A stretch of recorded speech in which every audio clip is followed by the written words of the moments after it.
Hello and welcome. UVA Speaks is a podcast of Lifetime Learning, a division of the Office of Engagement at the University of Virginia.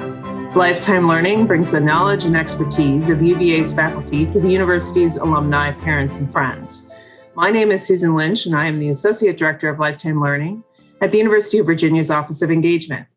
This podcast features Derek Ulrich and Johari Harris from UVA's School of Education and Human Development. Derek Ulrich is a professor of education and an affiliate faculty member in the Carter G. Woodson Institute for African American and African Studies. His work examines American education with a focus on African American education and the civil rights movement. Johari Harris is a research assistant professor whose research is grounded in intersectionality, developmental psychology, and social psychology theories. In this podcast, Professors Ulrich and Harris will speak with us about Educating for Democracy, an online resource hub that offers a range of teaching tools for the K-12 setting, including developmentally appropriate lessons that interrogate issues of race, justice, and human welfare in the United States by connecting the full story of the past with current events. So thank you, Derek and Johari, for being here today. I'm really interested in diving into this topic. Thanks for having us.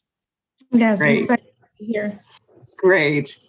So let's start with how and when this program got started, and then how long did it take to pull all these resources together?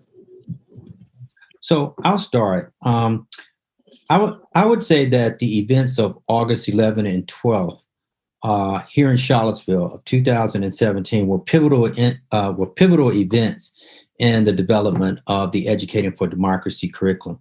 Shortly after those events, Dean Bob Pianta in the School of Education and Human Development, and I and a number of other faculty, including Nancy Deutsch, decided that we wanted to do something in terms of engaging issues of race, culture, class, social justice, civil rights, etc.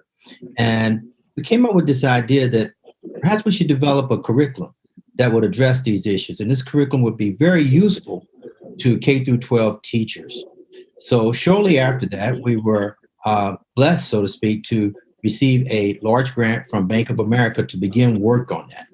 And we started looking for a person who could spearhead this work for us. And we needed to find the perfect person because we were really serious about engaging these issues. And lo and behold, who do we find? Professor Johari Harris. I mean, she brought, the credentials to the job. A former public school teacher, well-versed in history. She has her PhD. And so we brought her on and we turned it over to her. And over the last 18 months, I think it's 18 months, Dr. Harris has brought together a team of graduate students, undergraduate students, and other staff to develop this very robust curriculum that really engages the issues that I just mentioned. So we could really trace the development of the curriculum back to those events here in Charlottesville. Yeah, and I will just add, my background is as a teacher, and my degree is in educational psychology with a real focus on the developmental science behind how kids understand their kind of racial ethnic identity. And so when kind of tasked with the project, I really thought, we often talk about the developmental science behind learning reading and learning math. And so I was like, well, what does that look like when it comes to learning about these social issues? Like, how does a kindergartner versus a middle schooler versus a high schooler think about like race and racism and injustice? And it's through that lens that we kind of developed this work of like, how do we do this in developmentally appropriate ways that position students as like really active learners in the process, the meaning-making process, and giving them materials that meet their social cognitive needs, so to speak, with that kind of critical historical lens, because we know, all history isn't built the same. So how do we make sure give students the fullness of American history to understand the events of the present? And I think that's what made Johari and I really work well together. We work well together because I bring the perspective of a critical historian to the project. Professor Harris brings the perspective of also critical history and educational psychology, and blending these two fields and disciplines has really led to engaging curriculum. So I can't speak enough about that interdisciplinary nature of the development of the curriculum. Great, wonderful. Having conversations about race and inequality can be difficult for people of any age. And I really appreciate how you provide many tools and suggestions about how to approach the dialogue.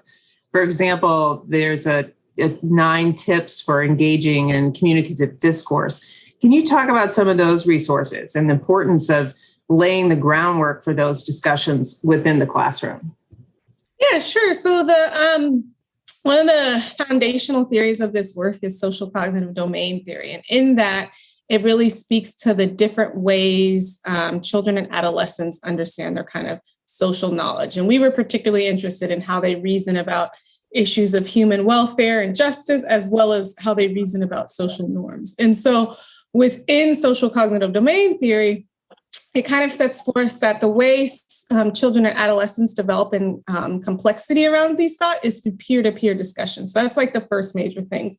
It's not something where teachers should just be inputting this knowledge into students, which we traditionally see. It's like telling students, okay, this is what social justice is, this is what it's not. And within social cognitive domain theory, it's really like kids are co-constructing this knowledge together. And they're doing it through these transactive discussions or communicative dialogue, where they're working together to build the best argument rather than this kind of traditional debate where the person wins, and it's like this one student pitted against another student and who has the best argument, where it's much more collective process. And I think one of the really key elements of this is listening. And, students really have to get into this practice of listening and learning other people's perspectives, and then supporting kind of how do you extend this perspective? How do you refute it? How do you find the commonalities? And that is what we really wanted to provide support in, because, as a former teacher for myself, like that's not automatic and it's not innate in students, but it's also central to like this kind of larger aim of democracy and citizenship of like,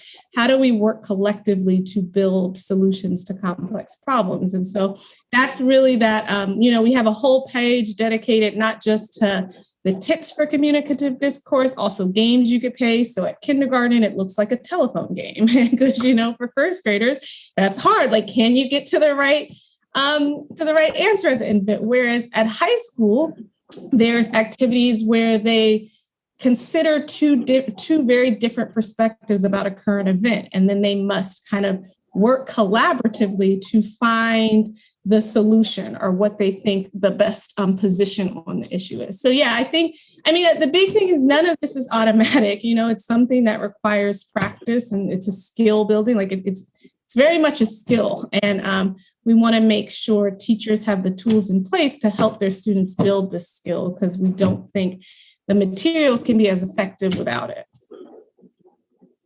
Right. Actually, reading through it, I thought that this would be good stuff for even adults having these conversations. If we could lay those groundwork and really be upfront about what our discourse would be, that would help adults a lot in these kinds of conversations. So I have to say, I'm going to remember some of that stuff for myself.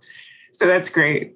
So the program provides toolkits and lesson plans for teachers that are geared towards different ages. You talked about that a little bit. Can you please talk about those aspects of the program a little bit more, dig a little bit deeper into that?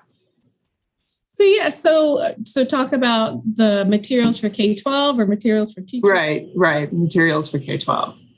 So sure. So from K to 5, we have standalone lesson plans built off of like single books from literature, and we made sure to identify books that discussed or examined people who've been marginalized because of their racial ethnic identity. Like, our thread through this project is race, and we realize there are a lot of different issues that America needs to tackle, but we feel that race is kind of one of these. It's continuing to be the central defining feature of American life. And so with that, in these standalone books, some of it is historical fiction, some of it is nonfiction. Like we have a book, a realistic fiction book about the Japanese internment camps. We have books from the civil rights movement. So those are just kind of examples. And then what the teachers have are scripted lesson plans, as well as the developmentally appropriate discussion questions on, engaging students in these conversations with peers. Like what questions should you be asking them to then let them work through in groups? And it's a little different from K-12 because, the way K-12 classrooms are often set up, you're doing a lot of reading on the rug, and, so we understand that. So it makes sense in many ways that, if the teacher's leading the questions and you can turn and talk to your partner, or the teacher might lead the discussion to a degree. But once you get to 3rd through 5th grade, that's really work they can do in kind of small groups and independently. Whereas middle and high school are both more integrated units. So they focus on a particular topic in history and how it relates to current events. So one topic with middle school is looking at Black Power movements over time. So starting with kind of the SNCC and Black Panthers and moving to the Black Lives Matter movement of today and resources related to these topics and associated questions, associated developmentally appropriate questions. Whereas high school is similarly set up in that, these kind of larger questions linking the past to the present, but the focus is really through the legal system and policies because developmental science tells us at the high school level, they can really understand this dynamic interplay between self of society. And we believe that the legal system in particular is one of these key factors in shaping how we relate to each other through race. And so helping students unpack that. And one unit, for example, is on the housing discrimination and reparations. There's been a lot of conversation recently for reparations for Black Americans. But to understand reparations, you need to understand how Black Americans were locked out of housing and locked out of the ability to buy houses and therefore build generational wealth through the legal system. If it was not for the legal system, it would not be as effective as it was. So that's just kind of an example of the different approaches we took for middle and high school. And then the last kind of element we have are these profiles of resistance. And so there's been research that shows that when you have a marginalized group or have any group kind of read about the moral exemplar, so to speak, or the people who've done incredible things from different membership groups in their own, it can really affect a positive feeling towards this other group. And so we really wanted to focus on people who have done incredible things for the kind of movement towards justice, but who are often not talked about. So we know a lot about Martin Luther King and Rosa Parks, but we know much less about, say, Shirley Chisholm or Ella Baker. And so how do we, so there's these one pages provided, these kind of short biographies referred to as profiles of resistance that allow students to kind of engage with these actors who had such a big impact on today. And we have those kind of scheduled out, or not scheduled out. We have those grouped by the civil rights era as well as the progressive era. So those are the kind of two eras we focused on. I'd like to just add on to the profiles of resistance section of the website, which is my favorite section for many reasons. Over the last, I'd say 2 decades, historians have begun to explore the contributions of lesser known figures in the civil rights movement and in social justice movements. And, teachers really resonate to this part of the website. I would say that this is probably one of the most popular parts of the website that we hear teachers give us feedback on. So you'll have someone like Septima Clark, who many people have never heard of before, but she was considered the mother of the movement by Dr. King and played a very active role in the educational component and building out the educational components of the civil rights movement. You have Bayard Rustin, who was very instrumental in helping Dr. King organize the March on Washington. Many people have never heard about it. Bayard Rustin would later go on and become a major figure in the gay rights movement. Then, of course, you have Fannie Lou Hamer, a middle-aged Black woman who played a very important role in the development of the Mississippi Democratic Freedom Party, as well as in developing the objectives for Freedom Summer in 1964. So we look at our curriculum, Educating for Democracy, as kind of a grassroots, bottom-up curriculum rather than a teleological top-down history. Right. Yeah, I really myself spent some time looking through the profiles of resistance, and I was really interested in that. And one of my somebody that I've always admired is Dorothy Height, and I think you had some information on her. I was able to hear her speak. She's just such an inspiring person. So and I think that, again, that section can be something that I know that I'll be looking at again, and that I'll point other people to. I just think that's really great and an important way to bring the information through. So finally, really, how are these resources that are being provided in Educating for Democracy being received in the schools? You know, what are you hearing from the schools and the implementation? Yeah, so we've heard really positive things so far. You know, we've got it out on different kind of social media channels and then different networks. You know, a lot of us come from schools, and so just kind of reconnecting with people. And we've heard really, really positive things, really positive feedback. You know, I've definitely heard about the elementary school lessons being implemented, profiles of resistance. I can imagine middle school and high school might be a little trickier because it's something you've got to integrate into an existing like scope and sequence. But yeah, so far, really great. And yeah, I will note with like the profiles of resistance, that is the element of the site that isn't just focused on people who have resisted racial injustice. It's also people who have, you know, fought for the LGBTQ plus community, people who fought for women's rights. So that's a larger range. And so we've definitely got really positive feedback on that area. And there's a social justice guide, which we've gotten positive feedback on, where you can kind of search other curriculum. So we realize like we're just like a small piece of this larger puzzle of work doing this really great stuff related to social justice and education. And so the ability for teachers to find other kind of resources that might work for them has been well received. All right, great. Well, thank you so much, Derek and Jahari, for sharing your knowledge and expertise. And thanks to everyone for listening. We will make sure to include the link for Educating for Democracy's website on our Lifetime Learning website. For upcoming podcasts and other Lifetime Learning programming, recordings, and blogs, please visit our website at alumni.virginia.edu/learn. We look forward to you taking part in future Lifetime Learning programs.